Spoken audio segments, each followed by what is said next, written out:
दोस्तों आज का टॉपिक है वेरी वेरी इंपॉर्टेंट और ये टॉपिक हर उस इंसान के लिए है जो एक्सरसाइज करता है, चाहे वो रनिंग करता है, चाहे वो जिम करता है, चाहे वो योगासन करता है, मतलब किसी भी तरीके का फिजिकल वर्कआउट करता है, उसके लिए वीडियो रहने वाली है। और आज का वैसे टॉपिक है, मेरे को स्पेशल रिक्वेस्ट आई है कि भैया इस टॉपिक के ऊपर वीडियो जरूर बनाएं। आज मैं आपको बताऊंगा ऐसे टॉप 5 वे प्रोटीन जिनको आप यूज करेंगे तो आपकी बॉडी बन जाएगी, चाहे आप रनिंग करते हो, चाहे आप योगासन करते हो, चाहे आप कोई भी फिजिकल वर्कआउट करते हो, जिम ना करते हो। अगर आप वेट ट्रेनिंग नहीं करते हैं और सिर्फ योगासन करते हैं तो भी आपकी बॉडी बनेगी। तो अगर आप योगी हैं, योगासन करते हैं, जिम नहीं जाते हैं, तो आपके लिए इन सारे वे प्रोटीन्स में से कौन से ऐसे 5 हैं जो आपकी बॉडी बनाएंगे। दोस्तों उससे पहले हमें थोड़ा समझना होगा, ठीक है, क्या समझना होगा कि हमारी बॉडी बनती कैसे है, मतलब प्रोटीन हमारी बॉडी को बनाता कैसे है। देखिए दोस्तों, हम वेट ट्रेनिंग करते हैं या कोई भी भार उठाते हैं, हमारी बॉडी में मसल्स हैं, ठीक है, जो यूज होती हैं, मांसपेशियां यूज होती हैं। कोई भी जब हम भार उठाते हैं, जब हम कोई भी लोड उठाते हैं तो हमारी मांसपेशियां यूज होती हैं, और जब हमारी मांसपेशियां यूज होती हैं तो उसकी टूट फूट होती है। भाई जैसे कोई बंदा जिम जा रहा है, जिम जाके वो बाइसेप्स का डंबल उठा रहा है, बाइसेप्स कर्ल कर रहा है। अब वो बाइसेप्स कर्ल इसलिए कर रहा है क्योंकि उसको 16 का डोला करना है, पर हमारी जो बाइसेप्स ग्रोथ कर रही है, हमारी जो बॉडी उसको ग्रोथ करवा रही है बाइसेप्स को, वो क्यों करा रही है? क्योंकि बाइसेप्स के ऊपर वो डंबल का लोड आ रहा है, डंबल का लोड आ रहा है। तो इसलिए हमारी बॉडी को पता है कि अब इस बाइसेप्स मसल का यूज हो रहा है, इसलिए इस मसल को मजबूत किया जाए, इसको बढ़ाया जाए, इसको और पावरफुल बनाया जाए। तो हमारी बाइसेप मसल में टूट फूट होती है, और उसके बाद में जब हम ये प्रोटीन लेते हैं, चाहे हम वे प्रोटीन या अपना जो है गोल्ड स्टैंडर्ड लें, चाहे आप जो है पावर प्रो लें, नाइट्रोटेक ले, जो भी वे प्रोटीन आप लेते हैं, वो वे प्रोटीन क्या करता है? उस मसल को रिपेयर करता है। आपने जिम की, लोड उठाया, भार उठाया, डंबल उठाया, आपका मसल टूट गया। मसल टूट गया तो वो बनेगा किससे? प्रोटीन से, क्योंकि हमारी मसल्स प्रोटीन से ही बनती हैं। तो ये प्रोटीन हमारी मसल को बना देता है, सिंपल सा फंडा है, ठीक है। और एक और चीज ध्यान रखेंगे कि हमारी मसल अगर आज 10 का डंबल उठाने से टूटी है, एक एग्जांपल दे रहा हूं, आज हमने 10 का डंबल उठाया और हमारी मसल टूट गई है, अब हमारी बॉडी उसको थोड़े टाइम में इतना डेवलप कर देगी, इतना पावरफुल बना देगी उस मसल को, बाइसेप्स की मसल को, कि वो 10 के डंबल उठाने से इजीली नहीं टूटेगी, ठीक है, इजीली नहीं टूटेगी। अब क्या करना होगा? हमको 12 का डंबल उठाना है, 15 का डंबल उठाना है, फिर 20 का। तो ऐसे ही आपने देखा होगा कि हमारी जिम में स्ट्रेंथ गेनिंग भी होती रहती है जैसे जैसे हमारी मसल ग्रोथ करती रहती है। तो उसका लॉजिक यही है, क्योंकि हमारी बॉडी उस मसल को उस लेवल तक डेवलप करती है जिस लेवल तक आप जो है भार उठा पा रहे हैं या उस पर लोड डाल पा रहे हैं। तो इसलिए जिम जब आप जाते हैं तो मैं अक्सर आपसे कहता भी हूं कि आपको प्रोग्रेसिव ओवरलोडिंग करनी चाहिए, मतलब आपको वजन बढ़ाते रहना है अपने मसल ट्रेनिंग में। तो अब बात कर लेते हैं कि भैया आप अगर योगासन कर रहे हैं, अगर आप रनिंग कर रहे हैं, या मतलब कोई भी ऐसी एक्सरसाइज कर रहे हैं जिसमें आपकी मसल्स पर लोड तो आ रहा है, पर वो मतलब जो जिम में जो लोड आता है ना, वो 10 का, 15 का, 20 का डंबल उठाने में वो वाला लोड नहीं आ रहा है। तो दोस्तों ऐसा नहीं है कि योगासन वाले की मसल्स नहीं होती हैं, भाई मसल्स तो सबकी होती हैं। अब योगासन जब कोई बंदा करता है तो उसमें हमारी मसल स्ट्रेच होती हैं, काफी बार टूट फूट भी हो जाती है, तो उसमें भी जो है हमारे वे प्रोटीन्स काम करेंगे।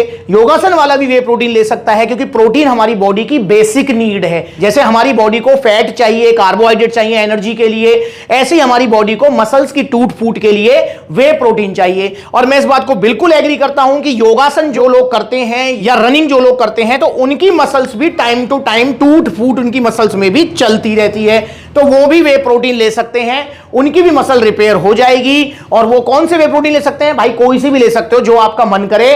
पर अगर आप ये सोच रहे हैं कि मैं योगासन, मतलब सिर्फ योगासन करके अपना बाइसेप 16 इंच का, 17 इंच का कर दूंगा जैसे जिम वालों की होती है, फिर मुझे कौन सा प्रोटीन लेना चाहिए? तो दोस्तों मैं आपको क्लियर बताना चाहूंगा, फिर आपको कोई सा भी वे प्रोटीन नहीं लेना चाहिए। क्योंकि चाहे आप योगासन करें, चाहे आप जो है फ्री बॉडी वेट ट्रेनिंग करें, अगर आप जो है जिम नहीं जा रहे हैं, अगर आप time to time progressive overloading नहीं कर रहे हैं, मसल्स पर लोड नहीं डाल रहे हैं, तो भाई आपकी बॉडी 16 का डोला, 17 का डोला, 18 का डोला वाली नहीं बन सकती है। ये आपको समझना होगा। एक लिमिट तक आपकी मसल ग्रोथ करेंगी, और वो जो जिम वाली जो मसल्स है ना, वो आपकी भैया जिम में ही बनेंगी। जिम का मतलब आपके जो है वेट ट्रेनिंग से ही बनेंगी। तो योगासन वाले कोई सा भी वे प्रोटीन ले ले, वो जिम जैसी बॉडी नहीं बना सकते, नहीं बना सकते। और दोस्तों इसलिए आपने जितने भी योगी हैं, जो लोग योग करते हैं, और योग करना बहुत बड़ी बात है, बहुत अच्छी बात है, हमारी बॉडी के लिए बहुत अच्छी एक्सरसाइज है योग। पर योग वालों की बॉडी आप किसी को भी उठा के देख लो, चाहे कितने बड़े योगी हो, आप उनको उठाकर देख लो, उनकी बॉडी देख लो, उनकी बॉडी जिम वालों की तरह की नहीं होगी। नो डाउट उनकी बॉडी में फ्लेक्सिबिलिटी बहुत अच्छी होगी, उनका जो है स्टेमिना बहुत अच्छा होगा, होगा, उनकी जो है मतलब जो है मसल्स की जो एक जो शेप होती है वो आपको दिख जाएगी, बड़ी अच्छी जो है उनकी बॉडी रहेगी, पर उनकी बॉडी जिम की तरह नहीं होगी, 16 का डोला 46 की छाती। तो इसलिए सिर्फ योगासन करके आप जिम जैसी बॉडी नहीं बना सकते।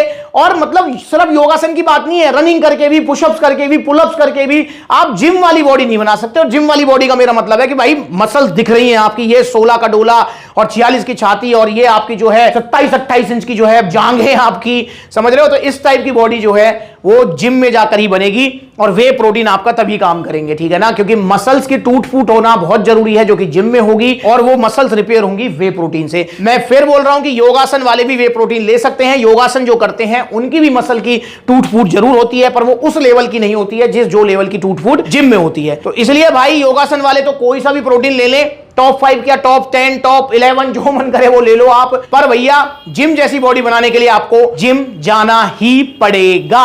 और बहुत बार में से योग वाले जो भाई हैं वो पूछते हैं कि कहीं ऐसा तो नहीं होगा कि हम पे आसन ना हो, हमारी फ्लेक्सिबिलिटी चली जाए। तो ऐसा बिल्कुल नहीं होगा। मतलब अगर आप एक मतलब बैलेंसिंग के साथ एक्सरसाइज करते हैं कि भाई आप योग भी कर रहे हैं, आप जो है एक्सरसाइज भी कर रहे हैं, तो आपका जो है जो फ्लेक्सिबिलिटी है वो बिल्कुल मेंटेन रहेगी, कोई ऐसी बात नहीं है।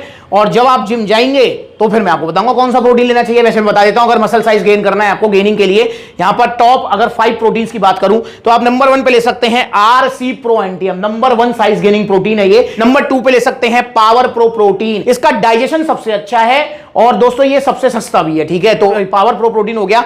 नंबर 3 पर आप ले सकते हैं वन साइंस नाइट्रावे, ये भी बहुत अच्छा प्रोटीन है। नंबर 4 पे आप ले सकते हैं नाइट्रोटेक मसल टेक का। नंबर 5 पे सिंथेसिस ले सकते हैं और एक और है टर्बोवे लबराडा न्यूट्रिशन का, वो भी एक अच्छा आपके पास ऑप्शन रहने वाला है। तो ये कुछ प्रोटीन्स हैं जो आप ले सकते हैं गेनिंग पर्पस से, पर जिम जरूर जाना होगा। पर हां, चाहे आप योग करें, चाहे आप जो जिम करें, चाहे रनिंग करें, ओरिजिनल वे प्रोटीन लें सप्लीमेंट्स वाला से, क्योंकि वे प्रोटीन की कॉपी मार्केट में सबसे ज्यादा है। वे प्रोटीन डिमांड में है, ट्रेंड में है, हर कोई यूज कर रहा है। पर दोस्तों नकली वे प्रोटीन से बचना है और वे प्रोटीन ओरिजिनल वाले मिलेंगे सप्लीमेंट्स वाला पर। और ओरिजिनल वे प्रोटीन थोड़े महंगे आएंगे, नो डाउट उनका साइड इफेक्ट कुछ नहीं होगा, रिजल्ट स्लो आएंगे, पर जो रिजल्ट आएंगे वो विदाउट साइड इफेक्ट और टिकने वाले होंगे। तो ओरिजिनल वे प्रोटीन लीजिए, सप्लीमेंट्स से देखो कितने सारे आउटलेट्स है, तो नजदीक वहां विजिट करो, जहां आउटलेट नहीं है वहां ऑनलाइन कोरियर सर्विस अवेलेबल है। और ये हमारा अकाउंट है इंस्टाग्राम पर ब्लू टिक वाला वेरीफाइड अकाउंट, इसे फॉलो कर लो छोटी बड़ी अपडेट्स के लिए।